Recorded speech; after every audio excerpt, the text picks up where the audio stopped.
आज हम परसेंटेज के बहुत ही इंपॉर्टेंट कॉन्सेप्ट के बारे में बात करेंगे। ये कॉन्सेप्ट इतना इंपॉर्टेंट है कि कई एग्जाम में रिपीट हो चुका है और कई बार आ चुका है। ठीक है, जितने भी आपके कॉम्पिटिटिव एग्जाम्स होते हैं उन सभी में आता रहता है और ये बहुत ज़्यादा इंपॉर्टेंट है। और ये परसेंटेज का कॉन्सेप्ट है, उसमें थोड़ा सा एलिगेशन का रोल भी है। तो सबसे पहले हम आपको डिटेल सिखाएंगे, उसके बाद इसका शॉर्टकट सिखाएंगे कि शॉर्टकट में आपको कैसे बनाना है। तो उसके लिए आपको डिटेल को समझना होगा, बिना डिटेल के आप शॉर्टकट बनाओगे ठीक है बहुत दिक्कत हो जाएगी।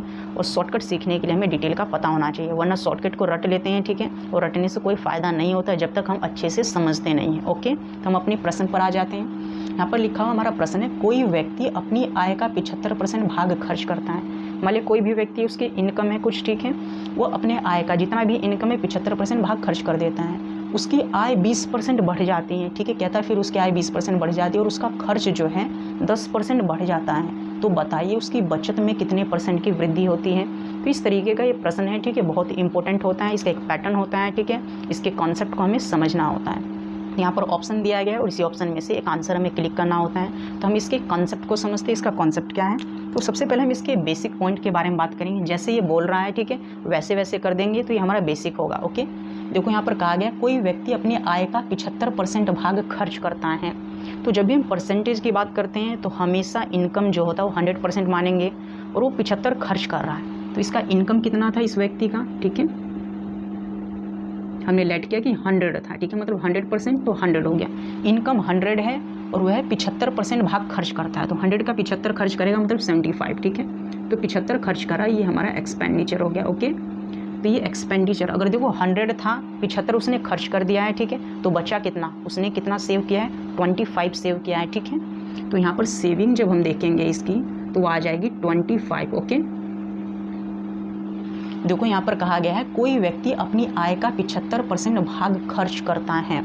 तो 75 खर्च कर दिया तो सेव कितना किया, 25। दोनों को जोड़ेंगे तो आय तो उसकी 100 है, 100 आय है, 75 उसने खर्च कर दिया तो बचा लिया 25 ठीक है। अब कहता है उसकी आय 20% बढ़ जाती हैं, उसकी जो इनकम है वो 20% इंक्रीज हो जाती है।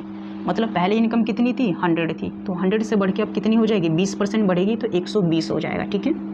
तो अब उसकी इनकम जो है 20% बढ़ जाता है और उसका खर्च 10% बढ़ जाता है। उसका जो खर्च था ना, पहले जितना भी खर्च था उसका 10% बढ़ जाएगा, तो उसका खर्च जो है वो 10% बढ़ जाएगा। पहले 75 था ना, तो अब हम खर्च देखेंगे 10%। तो इस 75 का जब हम 10% निकालेंगे ठीक है, देखो यहाँ पर 75 है और 10% जो है खर्च बढ़ रहा है ठीक है। तो हमारे पास 75 है 75 और इसी का में 10% निकालेंगे। 10% का मतलब 1/10 होता है ठीक है, मतलब यहाँ पर आ जाएगा 7.5।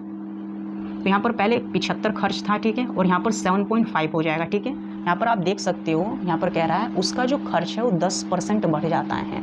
मतलब पहले खर्च कितना था, 75 था, तो 75 का हमारे पास कितना है, 7.5 आया हुआ, तो 10% बढ़ा हुआ, तो ये हम 75 में हम प्लस कर देंगे ठीक है। तो खर्च पहले 75 था, अब इतना और इंक्रीज हो जाएगा ठीक है। तो इतना इंक्रीज 10% का मतलब सिंपल जो 10% होता है ना, तो इसे हम सोल्व करेंगे तो 10/100 होता है ठीक है, और सोल्व करोगे तो ये 0 कट जाएगा और 1/ यहाँ पर 10 आ जाएगा ठीक है। इस तरीके से 10% का मतलब 1/10 होता है ठीक है। तो यहाँ पर इनकम को इतना ठीक है बढ़ाना है हमें ठीक है, पहले कितना था 75 ठीक है, 75, अब इसमें हम प्लस कर देंगे तो यहाँ पर 0.5 हो जाएगा ठीक है। देखो 7 5 12 का 2 और 7 और 1 8, तो अब इनकम जो है उसकी इतनी हो चुकी है, मतलब 82.5 हमारे पास इनकम।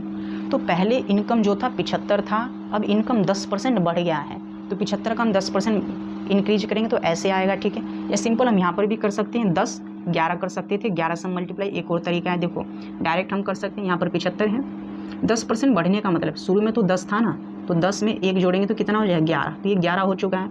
अब हमें 11 से मल्टीप्लाई करना होगा, तो 11 से मल्टीप्लाई करेंगे तो सिंपल यहाँ पर 5 रखो ठीक है, और यहाँ पर 7, और 7 और 5 कितना होता है 12, तो 12 का 2 लिखेंगे और एक कैरी यहाँ पर चला जाएगा तो 8 हो जाएगा, और 1 अंक पर पॉइंट ठीक है, तो अभी 82.5 ही आएगा। तो इनकम हमने निकाल लिया है कि इनकम हमें कितना इसमें इंक्रीजमेंट था ठीक है, एक्सपेंडिचर अब कितना होगा ठीक है। तो यहाँ पर पहले इनकम 100 था, अब इनकम 100 हो चुका, 120 हो चुका है, 20 बढ़ के ठीक है। और यहाँ पर 75 जो एक्सपेंडिचर था खर्च, अब 10% हमने खर्च को बढ़ाया है तो 82.5। अब इस खर्च को इनकम में से हम घटाएंगे तो हमारे पास क्या हो जाएगा, सेविंग आ जाएगा ठीक है।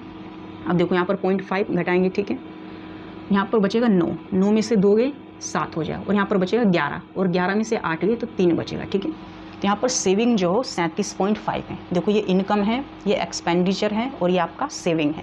तब यहाँ पर पूछ रहा है उसकी बचत में कितने प्रतिशत की वृद्धि हुई है। ठीक है, अभी आपको देखना है, ये बेसिक है, इसके बाद हम शॉर्टकट सीखेंगे, वो बहुत जल्दी बन जाएगा, इतना ताम झंझट उसमें नहीं होगा। ठीक है, देखो 25 था, पहले सेविंग 25 था, अब 37 हो चुका है। ठीक है, तो यहाँ से हम परसेंटेज निकालेंगे इसका, पहले 25 था और अब हो चुका है 37.5 हो चुका है। ठीक है, तो देखो 25 में हम 5 जोड़ेंगे तो 30 हो जाएगा और 7 5 12। ठीक है, तो 12.5 का यहाँ पर गैप है, मतलब इतना बढ़ चुका है और मल्टीप्लाई हम कर देंगे 100 से। ठीक है, परसेंटेज में निकालने के लिए उसकी बचत में कितने % की वृद्धि हुई है यही हमें निकालना है।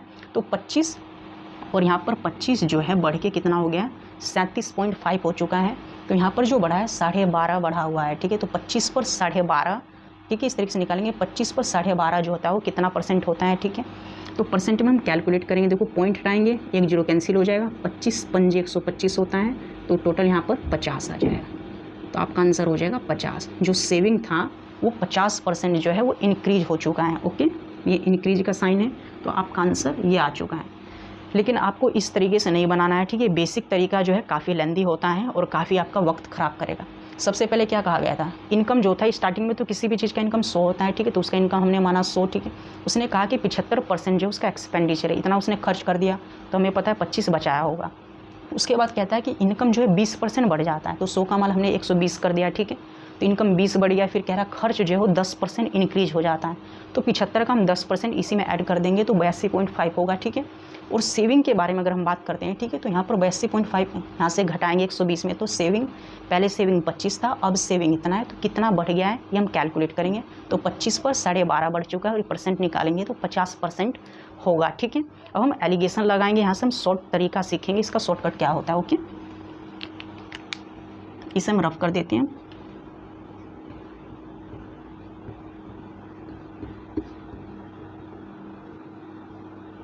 ये एसएससी में पूछा गया प्रश्न है।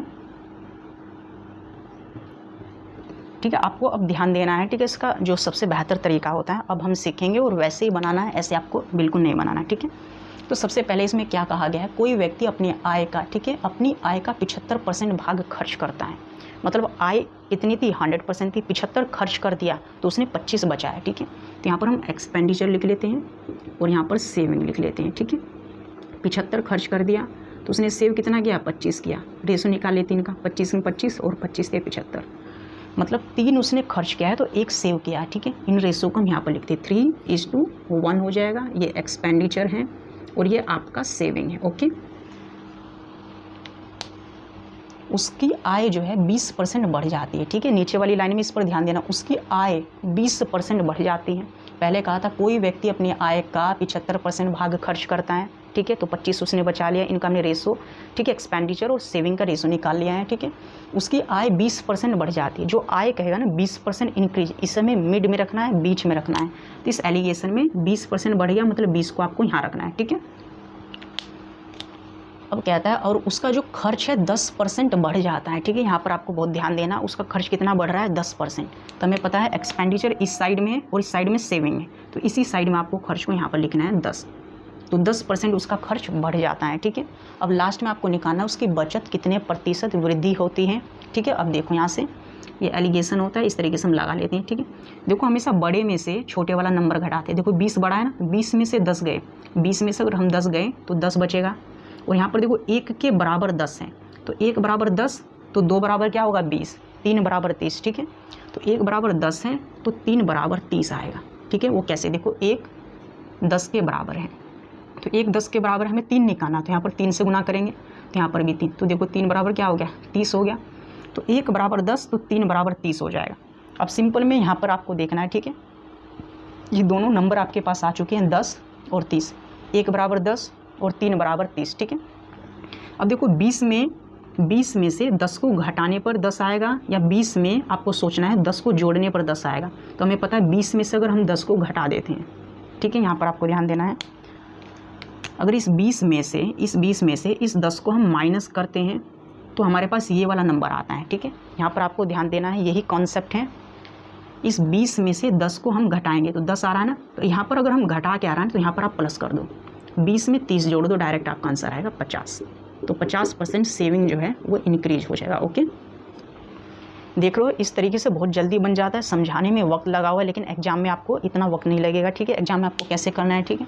देखो वहाँ पर कहेगा कोई भी व्यक्ति अपनी आय का 75% भाग खर्च करता है, हमें पता है 75 खर्च करता है, 25 बचा लिया, ठीक है। इनका रेशो निकालेंगे 3:1, तो सेविंग कितना है 3, ठीक है, एक्सपेंडिचर 3 है और सेविंग 1 हो जाएगा।